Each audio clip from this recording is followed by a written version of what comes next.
वन्देऽहं श्रीगुरु श्रुतपदकमलं श्रीगुरून् वैष्णवांश्च श्रीरूपं साग्रजातं सहगण रघुनाथान्वितं तं सजीवं साद्वैतं सावधूतं परिजनसहितं श्रीकृष्णचैतन्यदेवं श्रीराधा कृष्णपादान् सहगण ललिता श्रीविशाखान्वितांश्च यस्य प्रसादात् भगवत्प्रसादो यस्य प्रसादान् न गतिः कुतोऽपि ध्यायं स्तुवंस्तस्य यशस्त्रीसन्ध्यां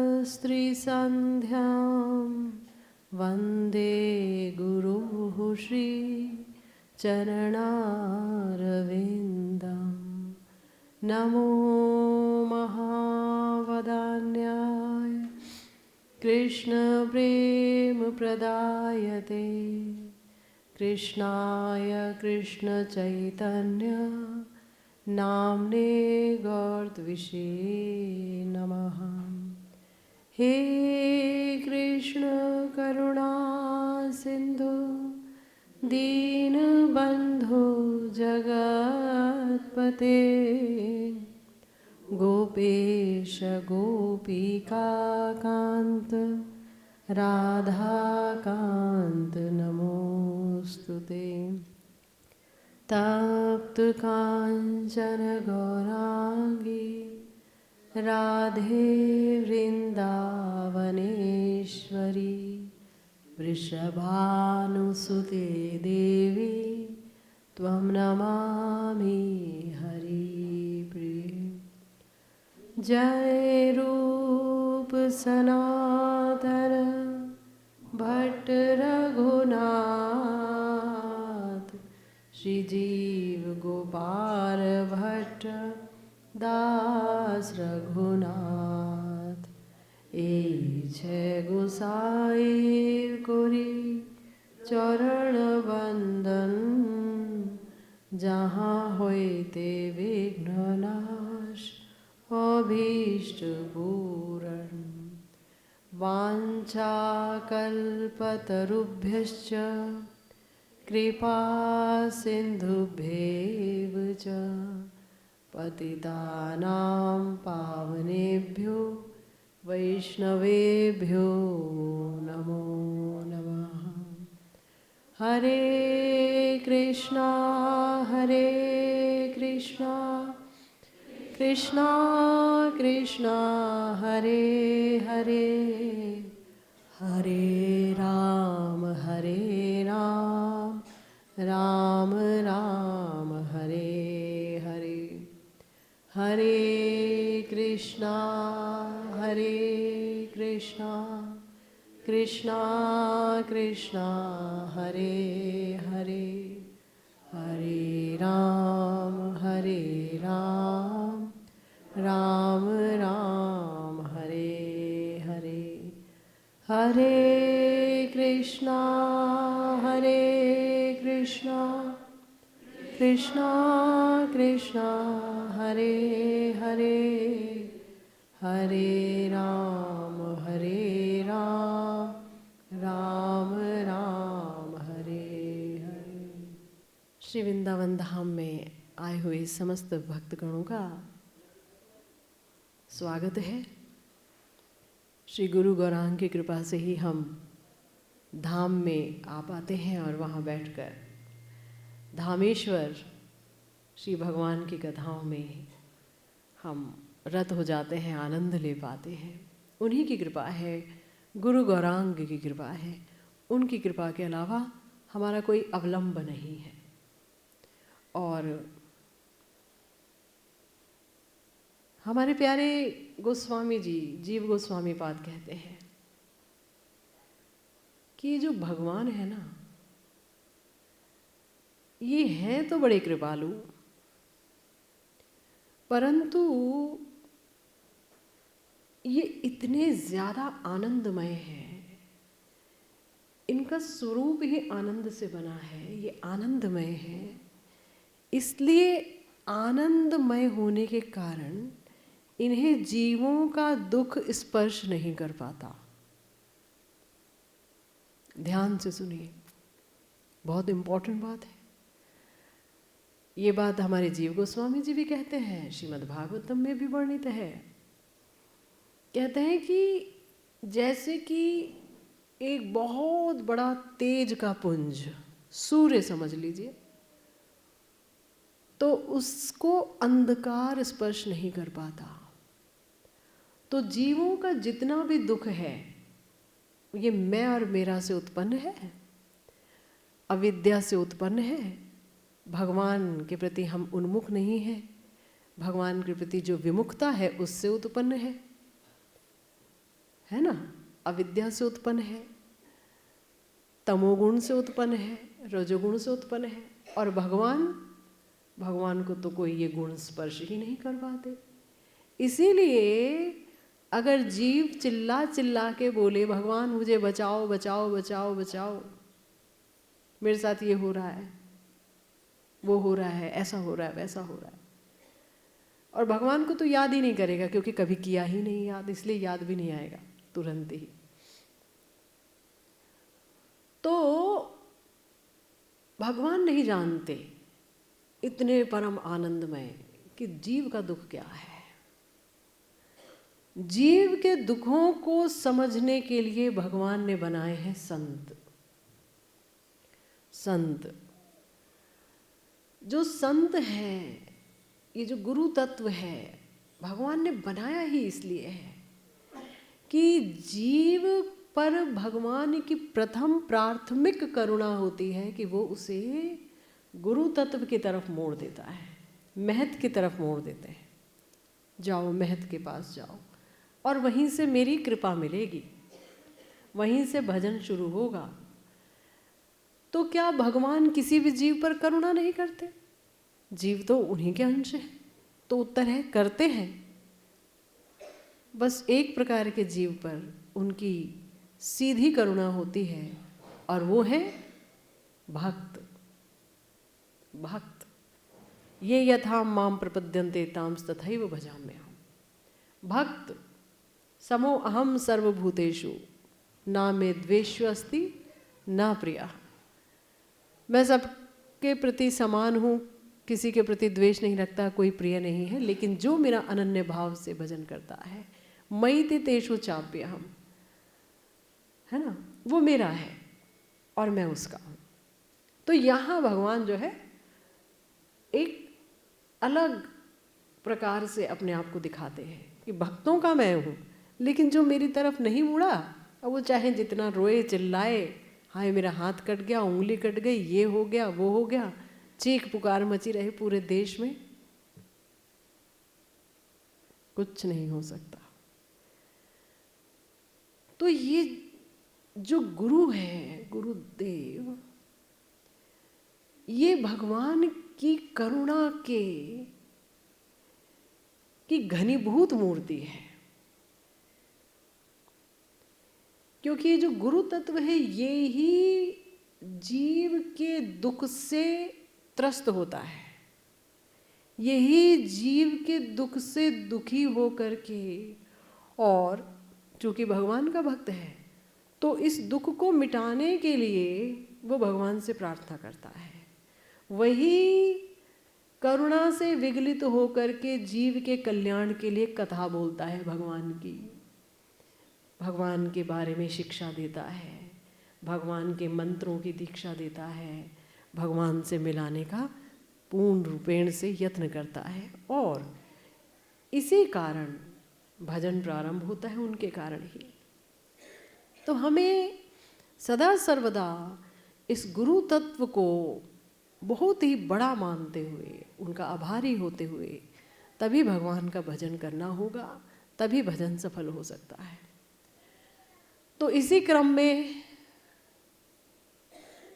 हमें ये भी जानना होगा कि जब इस धरती पे हमारे गुरुदेव को भगवान भेजते हैं और हमारे गुरुदेव के माध्यम से हजारों लोगों पर करुणा करते हैं, उनके समय में जो लोग थे उन पर करुणा की, फिर इस समय जो लोग थे उन पर करुणा हो रही है, आगे भी उन्हीं के माध्यम से, उसी तत्व के माध्यम से करुणा होगी, लोग भजन में आएंगे। कल मेरे प्यारे परम गुरुदेव, मेरे प्यारे दादू गुरुदेव अष्टोत्तर शत श्रीपाद कुंज बिहारी दास बाबा जी महाराज का तिरोभाव दिवस था। पिछली दफ़ा मैंने देखा अनाउंसमेंट हुई कि माता जी के परम गुरुदेव का तिरोभाव दिवस है, आप लोग आइए, वहाँ माता जी भी होंगी। अनाउंसमेंट बंद हो गई, ख़त्म हो गया। कोई नहीं जान पाया, ना कोई जानता ही है। सब ये जानते हैं हाँ कि परम गुरुदेव हैं, माता जी के परम गुरुदेव हैं, यानी मेरे गुरुदेव के गुरुदेव हैं। परंतु वो एक ही गुरु तत्व है, नित्यानंद तत्व, निताई चांद, जो उस समय उनके अंदर प्रकटित होकर के और सबको आत्मसात किए। आज मेरा मन कर रहा है उनके बारे में कुछ बोलने को। बहुत कम लोग जानते हैं उनके बारे में, और उनके बारे में जानना चाहिए। मेरा परम सौभाग्य हुआ आज से तकरीबन 3-4 साल पहले, जब मुझे हमारे एक गुरु भाई हैं, उन्होंने उनकी जीवनी दी, छोटी सी चरितावली बंगाली में, कि क्या आप इसे, कार्तिक का समय था, कि क्या आप इसे हिंदी में अनुवाद कर देंगी। तो मैं अनुवाद करती चली गई और मैं आश्चर्य से भरती चली गई। अनुवाद कर रही हूँ और खाना पीना सब भूल गई, क्योंकि इतनी प्रेरणा भरी जीवनी उनकी और इतना संघर्ष उन्होंने किया, और लोगों को शुद्ध वैष्णव धर्म में लाने के लिए उन्होंने क्या सब किया, खोया क्या पाया। तो आज हम अपने विषय पर तो चलेंगे ही, उससे पहले चूँकि कल था ही मौका ऐसा, आपको पता होना चाहिए कि मेरे दादू गुरुदेव वस्तुतः क्या शख्सियत थे, ये मुझे पता है, ये भी नहीं कह सकती। उनकी कृपा से, गुरुदेव की कृपा से, यूं ही अभी 1 घंटा पहले ही प्रेरणा हुई कि कुछ बोला जाए, क्योंकि कथा का नितांत अभाव महसूस हुआ। और जब हमारे गोस्वामियों का, हमारे गुरुवर्ग का ऐसे तिरोभाव दिवस आए, तो उनकी चर्चा करने से हमें उनकी कृपा मिलती है, और बिना कृपा के इस मार्ग में हम आगे नहीं बढ़ सकते हैं, अपने बल पे नहीं बढ़ सकते, चाहे हम लाखों माला कर लें। तो मेरे जो प्यारे श्री दादू गुरुदेव थे, श्रीपाद अष्टोत्तर शत श्रीपाद कुंज बिहारी दास बाबा जी महाराज, हालांकि मैंने उन्हें देखा नहीं, परंतु इतना पढ़ा है और इतना चिंतन किया है कि लगता है कि मैं अच्छे से जानती हूँ शायद उन्हें। तो उनका जन्म हुआ पश्चिम बंग के पुरुलिया ज़िले के मेश्या नामक गांव में। तो जब वो पैदा हुए तो उनका नाम रखा गया कुंज किशोर तिवारी, कुंज किशोर तिवारी। तो अच्छा परिवार था, ब्राह्मण परिवार में जन्मे थे, शांडिल्य गोत्र था, और जिस गांव में रहते थे छोटा ही गांव था, आसपास बहुत 4-5 ब्राह्मण फैमिलीज थी। तो इनके एक चाचा जी थे, उनका नाम था नील माधव तिवारी। चाचा जी परम भक्त थे, परम भक्त इतने ज़्यादा थे कि वो श्रीमद् भागवतम, भगवद गीता, रामचरितमानस, इसका बहुत पाठ करते थे, पढ़ते रहते थे, शास्त्रों का अनुशीलन करते थे।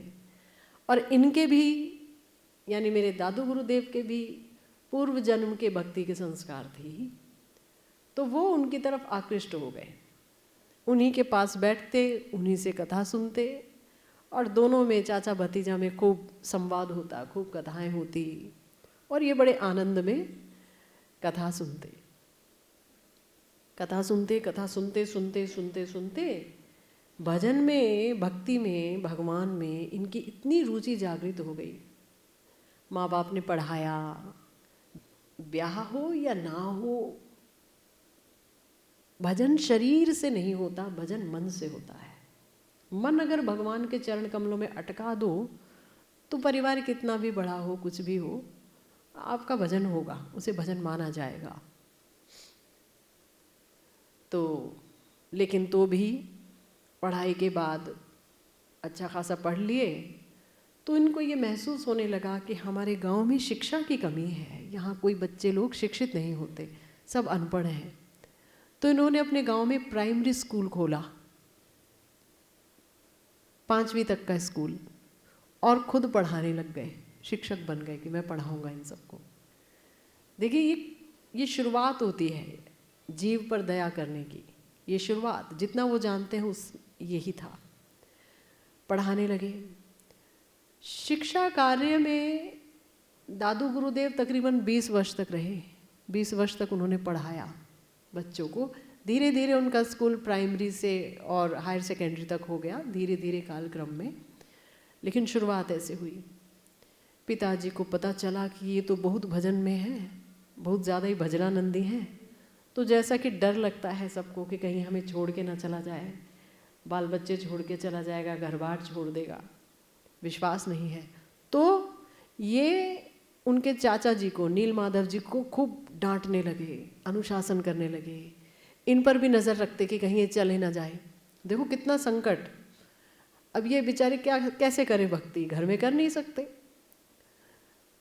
पिताजी का कड़ा पहरा है, नाराज़गी है। तो ये चुपके चुपके जाते और पड़ोसियों के घर में जा कर के शास्त्र अध्ययन करते, चुपके चुपके, पिताजी को पता ना चले। और जाते अपने कोर्स की किताबें विताबें लेके इधर उधर की, तो पिताजी सोचते हाँ चलो ठीक है अपना पढ़ रहा है। और बीच में होती श्री रामचरितमानस, क्योंकि रामचरितमानस जब इनके जीवन में आई तो उसे पढ़ करके इन्हें लगा हाँ इससे अच्छा कोई भक्ति ग्रंथ नहीं हो सकता, क्योंकि श्री रामचरितमानस श्रीमद् भागवतम पर ही आधारित है। तुलसीदास जी की जो रामचरितमानस है और श्रीमद् भागवतम के सिद्धांत हैं बिल्कुल एक हैं। समझ लीजिए कि श्रीमद् भागवतम ही अवधी भाषा में सिद्धांत रूप में आई हुई है। तो इन्हें बहुत अच्छा लगता था। तो धीरे धीरे गुरु कृपा से बड़े छोटे में ही इनकी दीक्षा हो गई श्रीपाद गोपाल चंद्र गोस्वामी महाराज से। लेकिन इन्हें उस समय दीक्षा का अर्थ नहीं पता था। मंत्र मिल गए तो मंत्र करते थे, गोपाल मंत्र मिल गया। दीक्षा क्या होती है, वैष्णव सिद्धांत क्या है, भक्ति सिद्धांत क्या है, कुछ अता पता नहीं था, मालूम नहीं था, पर ये मंत्र वगैरह करते थे। और इनका कौन सी सिद्ध प्रणाली है, कहाँ से आए, उनके गुरुदेव कौन है, उनके गुरुदेव कौन है, कुछ नहीं पता। गांव में होता है ना कि आ गए कोई संत महात्मा दीक्षा ले रहे हैं, चलो हम भी ले लिए। तो भाग्य से नित्यानंद परिवार से जुड़े हुए थे, सिद्ध प्रणाली है उनकी अपनी, मगर इतने छोटे से थे, परम गुरुदेव की उन्हें पता नहीं चला। लेकिन गुरु कृपा तो रहेगी, चाहे पता चले ना चले। गुरुदेव आ गए तो अब कृपा भी आ गई। तो इनके हाथ में आई कहीं से श्री श्री राधा विनोद गोस्वामी जी की श्रीमद् भागवतम। और जब इन्होंने उस श्रीमद् भागवतम की भागवत वर्षिणी व्याख्या को पढ़ा तो इनके तो होश उड़ गए। इन्हें समझ आया कि श्रीमद् भागवतम जो मधुर रस को बहुत ही सुंदर तरीके से प्रकट करती है और उसी में समस्त रस मिले हुए हैं, इन्हें समझ आ गया कि श्रीमद् भागवतम ही मुख्य अंगी है और बाकी समस्त ग्रंथ इसी ग्रंथ के अंग हैं। और अब तो श्रीमद् भागवतम को इतना पढ़ने लगे, चुपके चुपके जाते और अपने चाचा जी को भी सुनाते। और तो और जब पढ़ाने के लिए जाते तो श्रीमद् भागवतम को अपने से दूर नहीं रखते, बगल में लेकर के श्रीमद् भागवतम को ही चलते, किसी न किसी स्कंद को। इतना प्रेम हो गया उनको। तो चाचा जी इनके बहुत बड़े संबल थे, पिताजी का विरोध वगैरह के बीच में। तो इनके चाचा जी दुर्भाग्य से अप्रकट हो गए। अब उम्र है, उम्र हो गई तो अप्रकट भी हो गए। ये बड़े निराश्रित हो गए, अब कोई नहीं है आसपास, बहुत ही ज़्यादा कष्ट में आ गए। तब फिर भी किसी तरह जूझते हुए भक्ति कर रहे थे। धीरे धीरे इनके जो पिताजी हैं वो अनुकूल हो गए। इनके भजन में इतना दम था, इनके क्रंदन में इतना दम था कि इनके पिताजी ही अनुकूल हो गए, बोलने लगे हमें भी सुनाया करो श्रीमद् भागवतम वगैरह। तो वो अपने पिताजी को श्रीमद् भागवतम सुनाने लगे। धीरे धीरे पिताजी भी अप्रकट हो गए। पिताजी के अप्रकट होने के बाद तो ये बहुत बीमार हो गए, लगा कि बचेंगे नहीं, एकदम उन्माद की दशा आ गई। उस समय इनको बहुत दिव्य अनुभूतियाँ हुई थी परम गुरुदेव को। कालक्रम में ये चलने लग गया, ये भारत का स्वतंत्रता आंदोलन वगैरह चलने लगा। तो वहाँ पर एक नेता से मुलाकात हुई इनके, निवारण बाबू। तो वो जो निवारण बाबू थे वो परम भक्त थे और साथ में नेता भी थे कि भारत को आज़ाद कराना है। ये सब ख्याल उस समय यही इन थिंग थी, सारे लोग इसी में थे कि भारत को आज़ाद कराना है। तो बहुत बड़े नेता थे, लेकिन वो गौरांग महाप्रभु के परम भक्त थे। इससे पहले उनसे मिलने से पहले गौरांग महाप्रभु के बारे में ज़्यादा नहीं जानते थे हमारे दादू महाराज। और जब उनसे मिले तो चैतन्य चरितामृत के बारे में पता चला। श्री चैतन्य चरितामृत का आस्वादन किया, तब तो ये इतने विभोर हो गए। तब तो निवारण बाबू के आसपास घूमने लगे कि मैं इनसे भक्ति के गूढ़ सिद्धांतों को सीखूंगा, जानूंगा। देखो एक बात है, अंदर अगर जिज्ञासा हो तो देखो छोटे से गांव में भी कौन कौन आ रहा है इनके संपर्क में। इतनी जिज्ञासा है कि मैंने भजन करना है, भजन नहीं छोड़ना है किसी भी कीमत पर, है। तो देखिए निवारण बाबू जी से मुलाकात हो गई। वो अपनी एक पुस्तक निकालते थे, मैगजीन, जो शुद्ध भक्ति के सिद्धांतों पर आधारित होता था। उसमें भी ये उनकी सहायता करते, उनके आंदोलन में सहायता करते। अपने स्कूल में, जो उनका स्कूल था, वहाँ पर भी ये गांधी जी के सिद्धांतों का वो करते कि भाई हाँ सूत बनाना है, सब कपास ले आओ, चलो सूत बनाओ, चरखा चलाओ, ये सारी चीज़ें काफ़ी कुछ करते। मगर मूल में एक ही बात थी, भक्ति के गूढ़ सिद्धांतों का पता लगाना है। इस बीच में धीरे धीरे वहाँ पर एक उप संप्रदाय का आगमन हुआ। उप संप्रदाय था बाउल, नाम सुना होगा आपने, आउल बाउल, ये मतवाद था। तो देखने में वो बिल्कुल कृष्ण भक्त लगते हैं वो लोग, उनको ही सहजिया कहा जाता है। वो लोग आप उनके घर में जाओ तो देखोगे राधा कृष्ण का ही भजन कर रहे हैं, ऐसा लगेगा। लेकिन वो स्त्री संग करते हैं और अनेक स्त्रियों के साथ संग होता है, और अपना ही मूत्र विष्ठा वगैरह जो है वो अपने शरीर पर मलते हैं, और भी पता नहीं क्या क्या जो शास्त्र के विरोधी कर्म वो किया करते थे। इनको पता नहीं था। उनके नेता थे कोई बिहारी दत्त जी, बिहारी चट्टोपाध्याय जी। तो वो इनके घर आया करते थे, तो इनके पिताजी भी और सब लोग उनका सम्मान करते थे। तो ये सोचते थे तो बहुत बड़े भक्त हैं, इनको तो पता नहीं था। धीरे धीरे क्योंकि उन्होंने शास्त्रों का बड़ा अनुशीलन किया था, शास्त्रों के अनुशीलन से इनको पता चल गया कि ये शास्त्र के विरुद्ध पद्धति का इस्तेमाल करते हैं, ये शुद्ध भक्त नहीं है, ये ढोंगी महात्मा है सबके सब। अब इनके अंदर ये खलबली मची कि इनको कैसे करके यहाँ से भगाया जाए। पूरे गांव में फैल गए, इतना फैल गए कि लोग अपना भजन छोड़ करके, भगवान की भक्ति छोड़ के उनके पास जा जा के दीक्षा लेने लगे कि भाई इनका सब सिंपल है, जो खाओ, मांस खाओ, मछली खाओ, जो खाओ, कोई समस्या नहीं है। मगर क्या था कि इनको ये नहीं पता था दादू गुरुदेव को कि विशुद्ध भक्ति के साध्य साधन तत्व सिद्धांत क्या हैं, जिनको मैं बता करके लोगों को वहाँ से हटाऊं। तो हृदय में बड़ी इच्छा थी, तो हृदय में इतनी इच्छा थी, तो उस समय क्या हुआ कि वृंदावन से कोई विरक्त बाबा जी वहाँ पधारे। देखिए जब जब इच्छा हुई इनकी बहुत, तो भगवान ने मदद की, क्योंकि इनके अंदर कोई ये मोटो नहीं है कि मुझे मेरा सुख मिले। ये चाहते हैं कि सबको मैं सुखी कर पाऊँ, सबको बचा लूँ, कैसे सब बेचारे फंसे जा रहे हैं। तो उन्होंने जो है बताया भगवत तत्व के बारे में, गौर तत्व के बारे में, जो कि इन्हें पहले भी पता था। निवारण बाबू से जब बात होती थी, जो स्वतंत्रता सेनानी थे और वो काफ़ी गौरांग महाप्रभु के चित्र भी बनाते थे, तो उनके चित्रों को देख के एक टक देखते रह जाते थे, एक टक, इतने सुंदर चित्र। तो वो पूछते थे कि आप स्वतंत्रता पाने के बाद इतने सारे लोगों को कैसे ठीक करेंगे? इतनी नास्तिकता है हमारे देश में, अंग्रेज़ों ने इतनी नास्तिकता भर दी है, कैसे होगा? तो उन्होंने कहा था, मैं गौरांग महाप्रभु ने जो प्रेम का प्रचार किया, उस प्रेम धर्म को ही सबको सिखाऊंगा और सब भजन करने लग जाएंगे। तो इतने बड़े भक्त थे गौर हरि के निवारण बाबू, और इनके अंदर उसकी बड़ी ज़बरदस्त छाप पड़ी।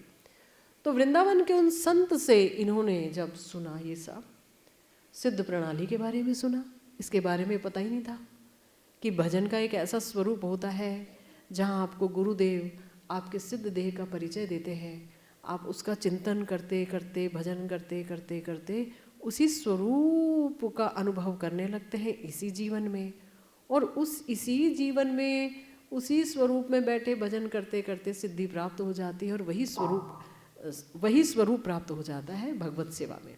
ये पता नहीं था, गांव में है ना, सदगुरु से दीक्षा हुई है, पर गुरुदेव का भी खास पता नहीं है कि कहाँ क्या क्या है।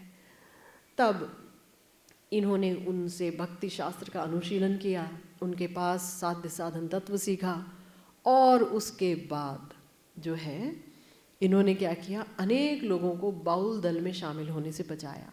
जिनकी दीक्षा हो गई थी उनको भी खींचा और सदगुरु से दीक्षा कराई, हटो यहाँ से हटो। अब विरोध होने लगा, इन्होंने कई वहाँ के शास्त्रज्ञों को बुलाया, कई विविध प्रणेताओं को बुलाया, बड़े बड़े आचार्यों से बात की इस बाउल धर्म के बारे में कि ये सहजिया लोग ऐसा ऐसा कर रहे हैं। तो एक महासभा का आयोजन किया गया, जहाँ पर बंगाल के कोने कोने से लोग आए, बड़े बड़े लोग आए, शास्त्रज्ञ, और साथ में जो बाउल धर्म के नेता उपनेता, इन सबको भी आमंत्रित किया गया। और उस सभा में फिर ये सामने रखा गया कि शास्त्र में भजन किस प्रकार से किया जाता है, कैसे सदाचार का पालन करना है, साफ सफाई का पालन करना है, मर्यादा का पालन करना है, हरिनाम मुख्य है, सब कुछ है ना, दीक्षा, भगवान की सेवा, विग्रह सेवा, जो भी हम सुनते और चले आ रहे हैं, पढ़ते चले आ रहे हैं, सब चीज़ का प्रतिपादन हुआ। और फिर इस बात की ओपनली भर्त्सना की गई कि ये जो सहजिया संप्रदाय जो कर रहे थे, स्त्री का संग, खुलेआम स्त्रियों का संग, कि भाई तुम गोपियाँ हो, हम कृष्ण हैं, इस तरीके का करना, या जो है अपने शरीर से निकले हुए गंध को अपने ऊपर मल लेना, ये सब इनकी साधना का पार्ट था। तो ये सब इस तरीके की बहुत सारी चीज़ों को हाईलाइट किया गया और ये इसका खंडन किया गया शास्त्र के द्वारा। तो बहुत ज़्यादा भर्त्सना हुई इस संप्रदाय की, और इसका बहुत बड़ा खामियाजा भुगतना पड़ा हमारे दादू गुरुदेव को। उनके इतने दुश्मन बन गए, इतने निंदक हो गए ये बाउल संप्रदाय वाले, क्योंकि उनकी बहुलता थी वहाँ पर, और बहुत सारे लोगों ने बाउल वालों को छोड़ दिया कि ये तो बहुत इंद्रिय तृप्ति कराते हैं, कोई सदाचार नहीं, कोई नियम नहीं, भगवान का भजन ऐसे थोड़ी होता है। सबने त्यागना शुरू कर दिया, तब और खलबिली मच गई। इस घटना के 6-7 दिनों के अंदर ही मेरे जो दादू गुरुदेव थे, उनकी पत्नी जो कि गर्भवती थी उस समय, अब तो उस संप्रदाय के लोगों को ये कहने का मौका मिल गया कि तुमने हमारे ऊपर लांछन लगाया, देखो तुम्हारा ये सत्यानाश हो गया। अब तो जितने बड़े बड़े शास्त्रज्ञ, पंडित, आचार्य थे, सब चुप कि अब देखें क्या करते हैं कुंज किशोर गोस्वामी जी, अब क्या करेंगे, अब तो ज़रूर वो चुप हो जाएंगे। लेकिन हमारे प्यारे परम गुरुदेव ने वो बिल्कुल हिले नहीं, वो ना घबराए। उन्होंने कहा जीवन और मृत्यु कृष्ण के हाथ में है। शायद इनकी मृत्यु और मेरे बच्चे की मृत्यु, शायद ये किसी अच्छे के लिए है। वो घबराए नहीं एक पल के लिए भी, और उन्होंने दुगने उत्साह के साथ बाउल धर्म के खिलाफ अपना आंदोलन तेज कर दिया, और सबके सब इनके साथ आके मिल गए, और कुछ ही समय में वहाँ से बाउल संप्रदाय को भगा दिया गया। इसके बाद परम गुरुदेव ने वहीं पर ही गांव में संकीर्तन दलों की स्थापना की। संकीर्तन दल, माला, तिलक, झोली उपलब्ध कराई, हरि नाम का प्रचार किया, सब लोग संकीर्तन करने लगे। शुद्ध वैष्णव धर्म जो महाप्रभु के अनुगत्य में, रूप सनातन के अनुगत्य में होता है, उसकी उन्होंने स्थापना कराई। तो फिर उस समय ये सब चल रहा था, दादू गुरुदेव की सुकृतियाँ बढ़ती जा रही थी, लोग उनका धन्यवाद कर रहे थे कि इतना शुद्ध भजन हमें दे दिया। तब एक दिन इनके पास एक चिट्ठी आई श्री वृंदावन धाम से, और वो चिट्ठी आई परम विरक्त बाबा जी महाराज श्री कृष्ण चैतन्य जी की, जो उस समय वैष्णव शिरोमणि थे। उन्होंने इनका खूब गुणगान सुना, काफ़ी चर्चा सुनी कि भाई पुरुलिया गांव में तो ये सब, पुरुलिया ज़िले में तो इतना सब कुछ अच्छा अच्छा कर दिया है इन्होंने। तो इन्होंने चिट्ठी लिख कर के उनको कहा कि तुम मेरे किसी प्राचीन जन्म के बंधु हो, तुम्हारी तरफ मेरा मन खिंचता है। बस ये एक पंक्ति लिख करके भेज दी, जिसे पढ़ करके हमारे दादू गुरुदेव एकदम विचलित हो गए उनसे मिलने के लिए। छुट्टी लेकर के वो वृंदावन धाम आए और उनसे मिले और उनसे शिक्षा ली, शिक्षा गुरु के रूप में उनका वर्ण किया। हम आप जब जाते हैं श्री राधा कुंड, तो वहाँ आप देखते हैं जहाँ मेरे गुरुदेव की किताबें, ग्रंथ लिखे हैं, तो वहाँ लिखा है श्री कृष्ण चैतन्य ग्रंथागार। ये जो श्री कृष्ण चैतन्य यही हैं, जो कि मेरे परम गुरुदेव के शिक्षा गुरु, प्रथम शिक्षा गुरुदेव जो हुए यहाँ श्री वृंदावन धाम में। उसके बाद ये चले आए, और धीरे धीरे धीरे धीरे 1 वर्ष बाद जब श्री कृष्ण चैतन्य बाबा जी अपनी लीला समेट के लिए चले गए, अपनी लीला समेट ली, तो बड़े दुखी हुए। तब इनका मन उचाट हो गया सब चीज़ों से। पिताजी तो जा चुके थे, पत्नी थी नहीं, वो भी जा चुकी थी, और मन जो है अब बहुत गहन भजन में डूबने के लिए बहुत छटपटाने लगा, और अपनी मैया को लेकर के वो राधा कुंड आ गए। अपनी मैया को उन्होंने वेश दिलवाया, स्वयं भी वेश लिया, आई थिंक श्री अद्वैत दास बाबा जी महाराज से शायद वेश लिया, और वेश का नाम इनका पड़ा श्रीपाद 108 कुंज बिहारी दास बाबा जी महाराज।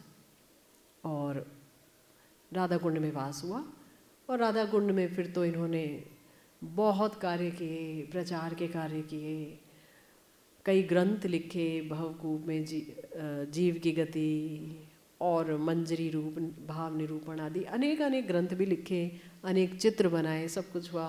और मज़े की बात कि फिर मेरे गुरुदेव के ये गुरुदेव हुए, और गुरुदेव को आज्ञा दी कि तुम जो है व्याकरण भी सीखो, साथ में तुम श्रीमद् भागवतम श्री राधा विनोद गोस्वामी जी की वो उसको भी सीखो, और अच्छे से मुखस्त करो उसी को, श्री राधा विनोद गोस्वामी जी के उनसे काफ़ी प्रभावित थे।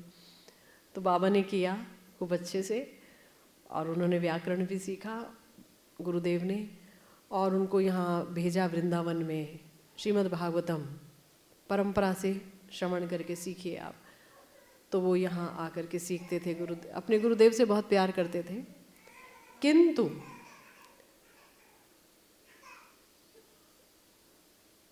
जब भी बाबा अपने गुरुदेव से मिलने आते थे, तो वो यही कहते थे कि तुम्हारा काम है प्रचार करना, भी तुम्हें प्रचारक बनना है, प्रचार करना है, तुम्हें सीखना है, तुम्हें बोलना है।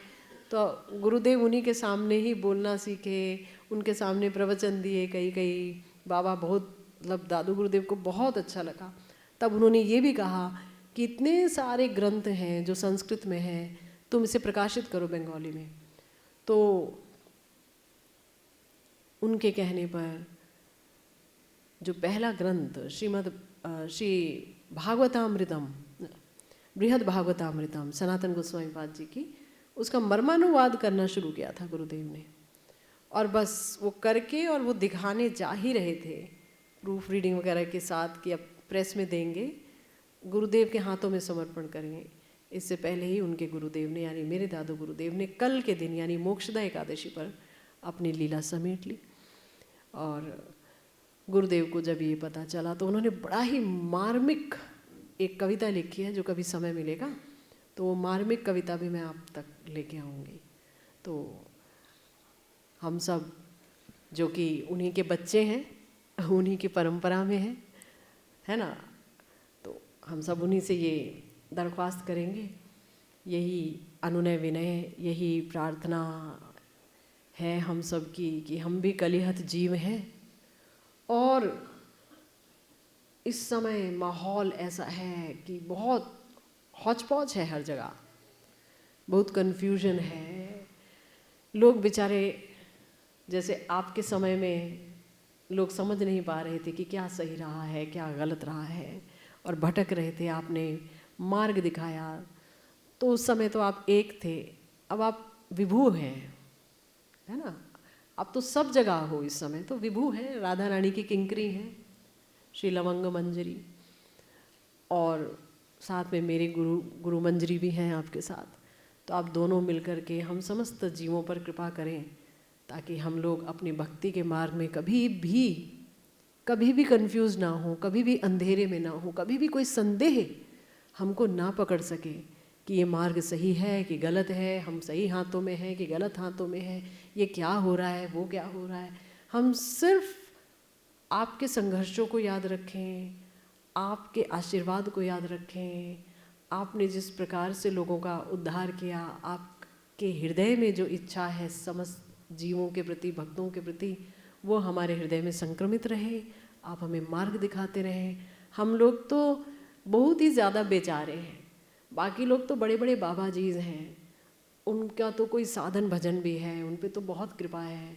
पर हम अपने दादू गुरुदेव के चरणों में अपना सिर रखकर, अपने गुरुदेव के चरणों में सिर रखकर यही कहेंगे कि गुरुदेव, सबके बहुत लोग होंगे, हमारा आपके अलावा कोई नहीं। सबके तो बहुत हैं, हमारा आपके अलावा कोई नहीं। सबके अनेक शिक्षा गुरु हैं, लोग यहाँ वहाँ सीख लेते हैं, सुन लेते हैं, हम तो कहीं भी नहीं जा पाएंगे। आप ही को सब कुछ हमारे हृदय में संक्रमित एवं संचारित करना होगा यहाँ बैठे। अगर आप चाहते हैं कि कल्याण हो लोगों का, तो मेरे अंदर संचारित करें, और बाकी सबके अंदर भी आप इतना गहन विश्वास संचारित करें कि वो सही मार्ग पे हैं, और उनको उनके मार्ग पर चलते हुए उनके अभीष्ट की, श्री राधा दास्यम की प्राप्ति अवश्य होगी।